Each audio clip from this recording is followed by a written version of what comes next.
Hello everyone, welcome to Bangashree lifestyle channel. আমি এখানে দুটো ইনফরমেশান দেওয়ার জন্য এসেছি, বলতে চাইছি। ফার্স্ট অফ অল, যেটা WBJEE রেজিস্ট্রেশন শুরু হয়ে গেছে।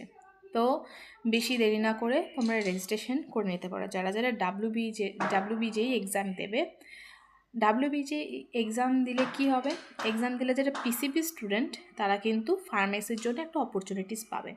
আমরা জেন পাস দিয়ে ফার্মেসির জন্য কোনো কলেজ অপ্ট করতে পারি না, তাই না?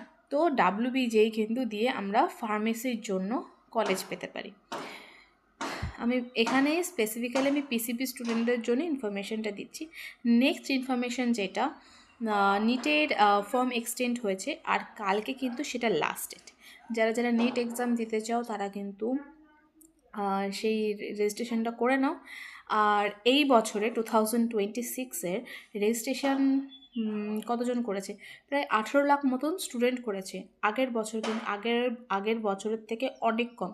তো আশা করা যায় কাট অফটা এই বছর কম হতে পারে, কিন্তু আমাদের বেস্ট দিতে হবে, এটাই আমাদের মাথায় রাখতে হবে।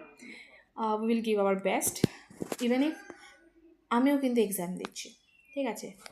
আমি WBJEE ফর্মটাও ফিল আপ করবো, মানে রেজিস্ট্রেশন করব। আর নিটের রেজিস্ট্রেশন আমার হয়ে গেছে।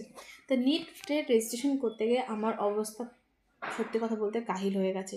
এই লাইভ ফটো নিয়ে আমার অনেক সমস্যা হচ্ছিলো। লাইভ ফটো আমার 80%-এর ফেস দেওয়ার সত্ত্বেও আমার লাইভ ফটো নিচ্ছিল না। লাস্টে আমি আমার ল্যাপটপ থেকে ওয়েব ক্যামেরা থেকে ক্যামেরা তুললাম, ফটো তুললাম, ক্যামেরা তুললাম বলছি, ফটো তুললাম, অ্যাট লাস্ট হয়েছে। সো বাই হাও কিন্তু আমাকে অনেক কাটিয়েছে।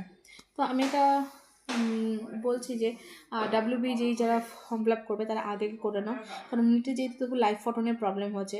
এবার যদি লাইভ ফটোর সলিউশনটা না হতো তাহলে কিন্তু অনেক সমস্যা হয়েছে। তো রেজিস্ট্রেশনটা আগের থেকে শুরু করলে যদি কোনো সমস্যা হয় টাইম গ্যাপটা অনেক পাওয়া যায়। তো এটাই বলার ছিল। So bye bye everyone, stay healthy.